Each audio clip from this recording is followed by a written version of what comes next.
সেনাবাহিনীর তরফ থেকে বলা হয়েছে যে প্রায় ৬০,০০০-এর মতো ট্রুপস এই নির্বাচনী ডিউটিতে থাকবেন। তারা তো অলরেডি জানেন যে তারা সেই জুলাই আপরাইজিংয়ের সময় থেকেই ৫ই আগস্টের পরের থেকেই তারা মাঠের ডিউটিতে আছেন, তাদের ম্যাজিস্ট্রেট পাওয়ারও আছে।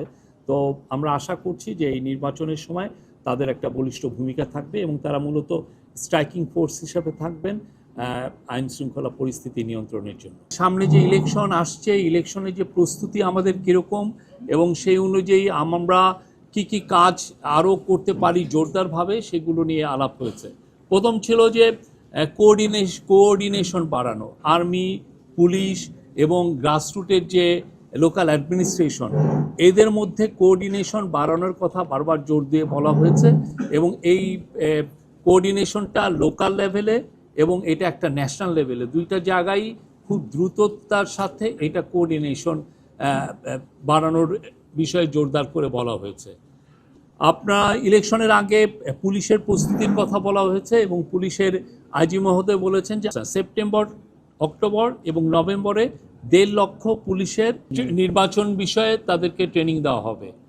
তারপরে ইলেকশনকে সামনে রেখে আপনারা জানেন যে প্রচুর ডিসইনফরমেশন অলরেডি সার্কুলেট শুরু হয়েছে, সামনে এইটা আরও ইন্টেন্সিফাই করবে। তো এইটাকে সামনে রেখে ন্যাশনাল ইনফরমেশন একটা সেন্টার, যেখানে আমরা খুব দ্রুততার সাথে এই ডিসইনফরমেশনগুলোকে আমরা ডিবাঙ্ক করতে পারবো, সেইটার একটা ক্রিয়েট করার চিন্তাভাবনা হচ্ছে এবং এটা নিয়ে অনেক বিশদ আলোচনা হয়েছে।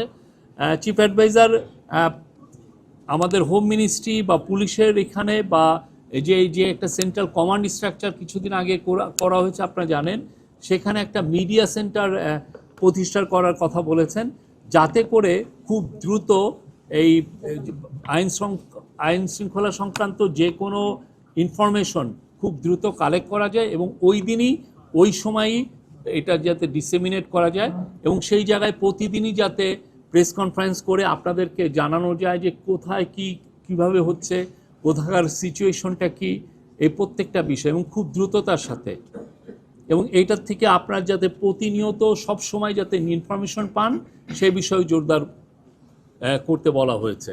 এবং এই বিষয়ে প্রফেসর ইউনূস বারবার বলেছেন পুলিশের যে কাজগুলো অনেক ক্ষেত্রেই মানুষের কাছে আসছে না এই একটা ইনফরমেশন সেন্টার বা একটা মিডিয়া সেন্টার না থাকার কারণে।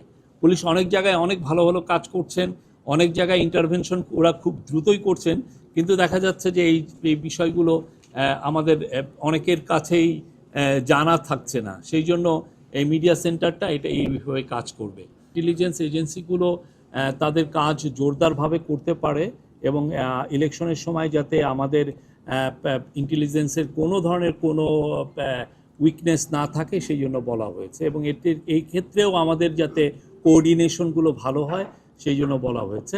আর গোপালগঞ্জের যেটা কথা বললেন, গোপালগঞ্জের বিষয়ে তো আমাদের গভর্নমেন্ট একটা ইনকোয়ারি কমিশন করেছেন, তারা একজন সুপ্রিম কোর্টের একজন রিটায়ার্ড জাস্টিস এই বিষয়টা দেখছেন এবং তারা অবশ্যই উনি দেখবেন যে আমাদের কোনো ইন্টেলিজেন্স ফেইলিউর ছিল কিনা গোপালগঞ্জে। ইউএস অ্যাম্বাসাডার, ইউএস চার্জে অ্যাফেয়ার্স টেসিয়ান জ্যাকবসন আজকে প্রফেসর ইউনূসের সাথে পালন করেছেন। এটা খুবই একটা সৌহার্দ্যপূর্ণ একটা পরিবেশে মিটিং হয়েছে। সেই মিটিংয়ে ইউএস বাংলাদেশের যে ট্যারিফ টকস, তারপরে কাউন্টার টেরোরিজম, আমাদের ইলেকশনের প্রস্তুতি, কনসেনসাস কমিশনের যে ডায়ালগগুলো হচ্ছে সেগুলো নিয়ে কথাবার্তা হয়েছে।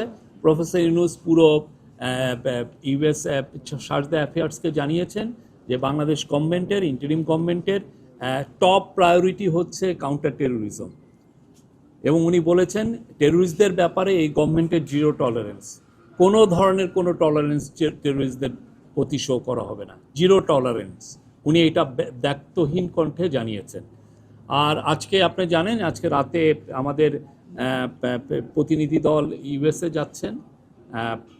আজকে টকসটা শুরু হওয়ার কথা, ট্যারিফের টকস হওয়ার কথা, সেইটা আমরা আশা করছি যে এই টকসটা ভালোভাবে কনক্লুশন হবে এবং আমরা এই প্রতিনিধির সাথে, যদিও টকসে থাকবেন না, বাট প্রতিনিধির সাথে একটা গ্রুপ অফ বিজনেসম্যানও যাচ্ছেন।